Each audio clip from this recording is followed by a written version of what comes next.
Alors, notre instant sagesse, je rappelle que l'instant sagesse, il est destiné à vous donner des informations, à essayer de vous éclairer sur votre psychologie, puisque l'instant sagesse part du principe qu'il y a un lien entre la psychologie du maître et la psychologie de l'animal.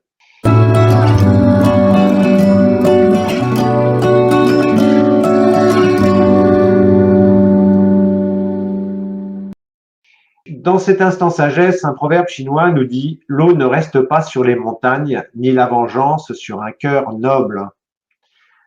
Donc, qu'est-ce que ça veut dire? Que sur un cœur noble, eh bien, on ne garde pas la vengeance en soi. La vengeance, c'est de la colère. Vous savez que pour ceux qui me suivent depuis un certain temps, cette colère, c'est ce qui vient blesser le foie. Donc, à partir du moment où vous avez quelque chose qui stagne et qui ne s'écoule pas, comme l'eau, eh bien, ça devient toxique.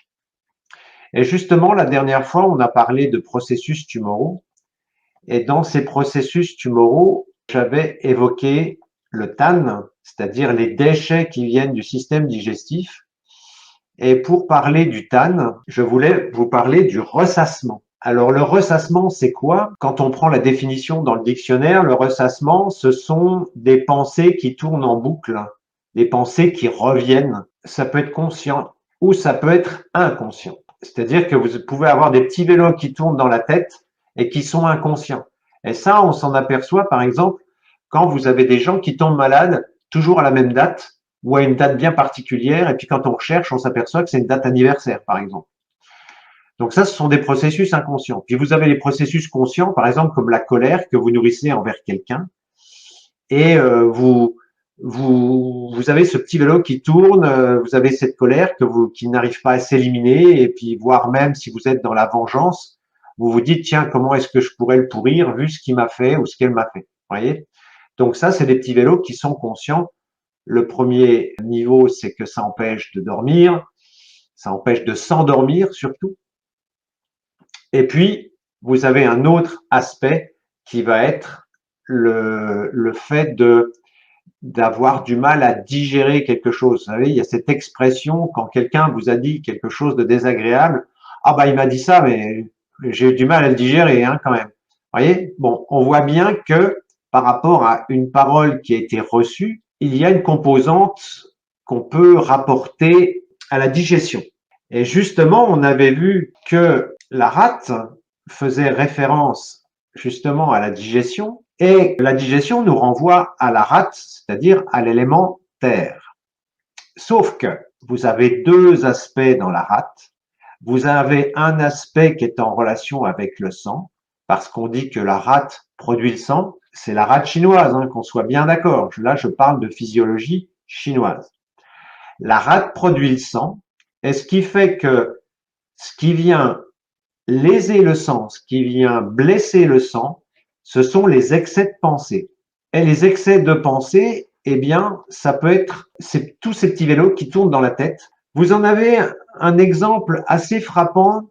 Alors peut-être qu'on trouve plus chez les personnes âgées ou je sais pas, c'est peut-être les personnes qui sont un peu plus avancées en âge et qui ont les photos. Moi, je connais quelques personnes comme ça qui ont les photos des morts. Vous savez, vous avez le bahut dans la salle à manger, là, puis vous avez toutes les photos des morts ou toutes les photos des morts qui sont dans des cadres affichés au mur.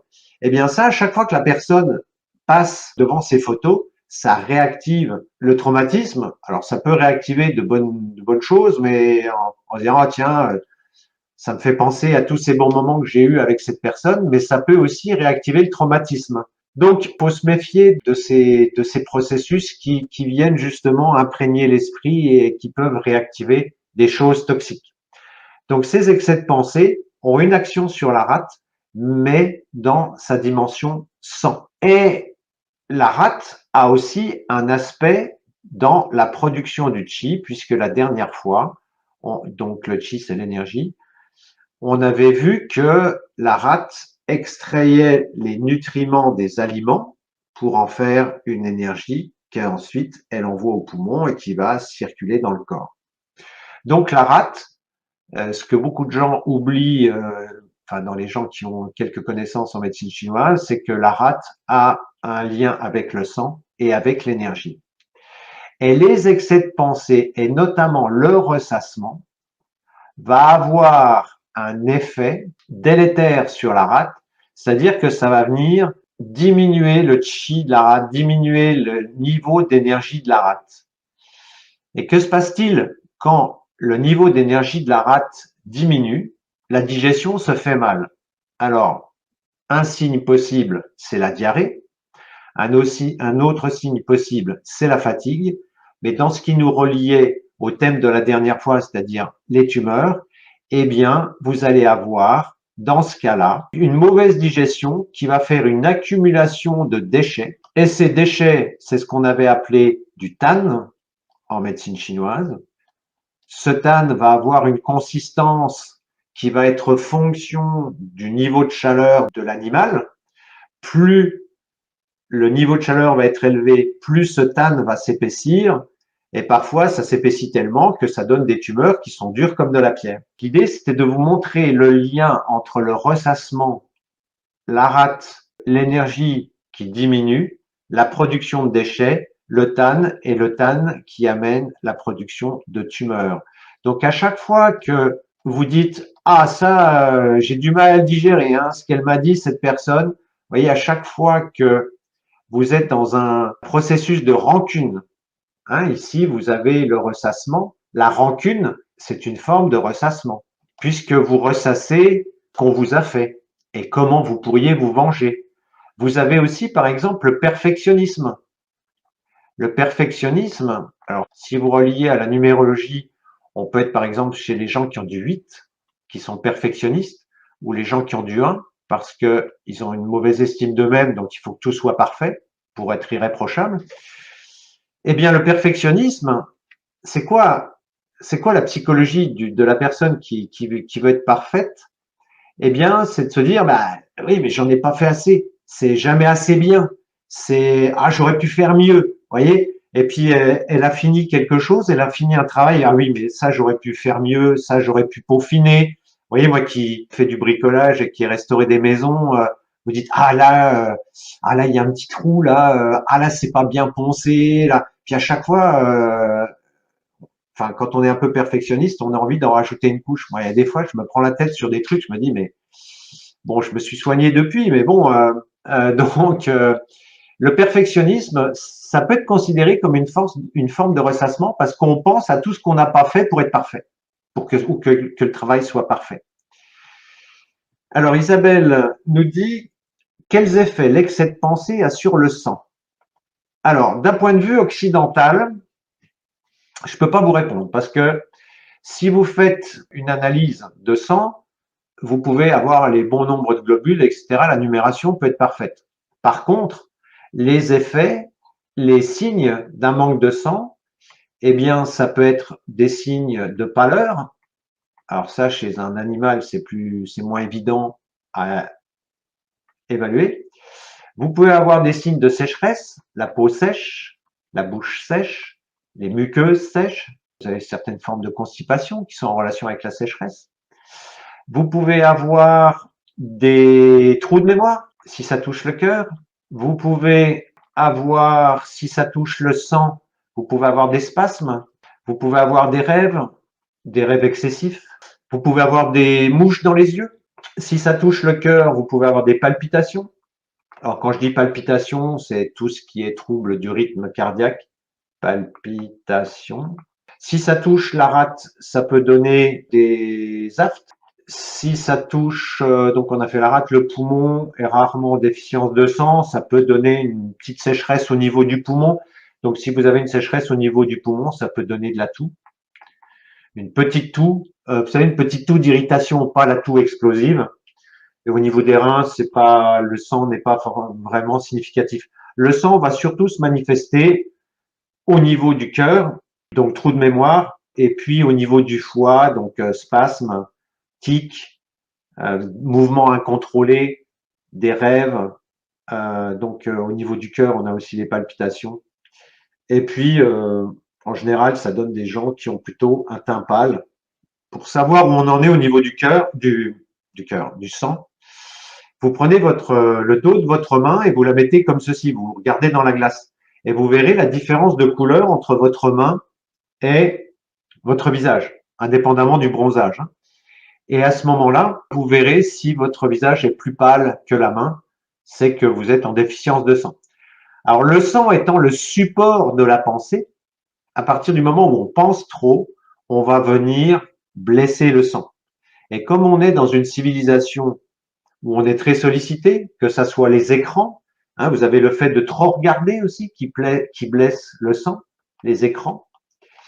C'est pour ça que nos bambins et autres jeunes se sont un peu agités du bocal et du corps et qui tiennent plus en place et qu'il faut que tout aille vite parce que le sang n'est pas au top. Qu'est-ce que j'étais parti pour dire quoi? Je sais plus, j'ai perdu le fil de ma pensée.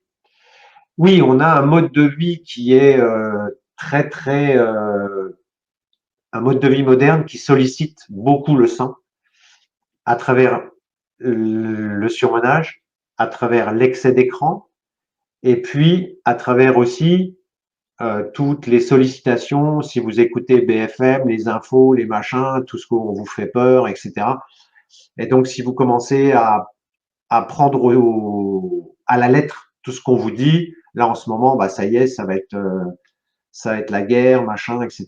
Donc bon, voilà. Donc la première chose déjà, on éteint sa télé.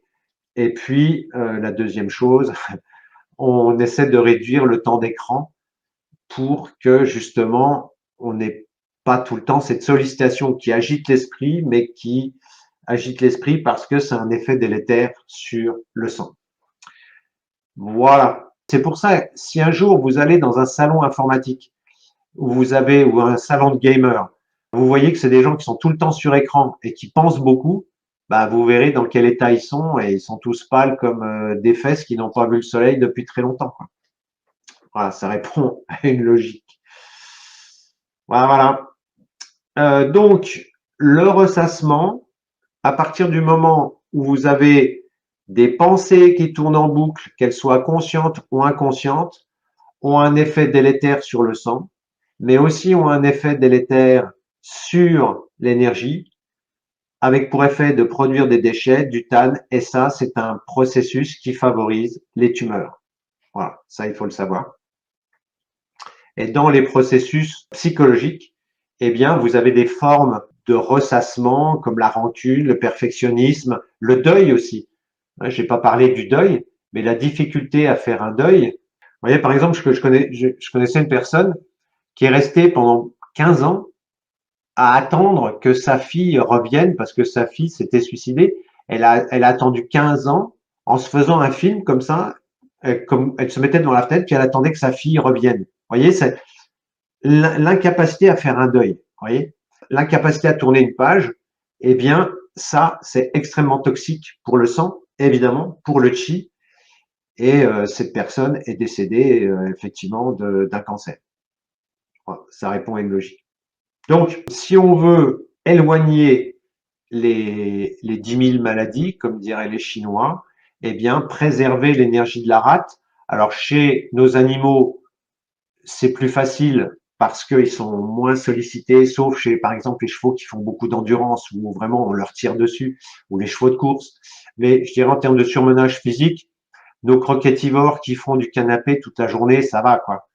Par contre, si ils sont seuls, s'ils n'ont pas un maître qui est un vrai maître qui les rassure, eh bien là, effectivement, au niveau du sang, ça va être embêtant. Et au niveau de l'énergie, ça peut être embêtant aussi parce que, en fait, alors j'en rajoute, et puis j'en parlais avec Carmen hier, elle me dit, ah, t'es trop compliqué dans tes explications. Bon, bah tant pis. En fait, il y a un lien entre le sang et l'énergie parce que l'énergie pousse le sang et le sang transporte l'énergie. Vous voyez?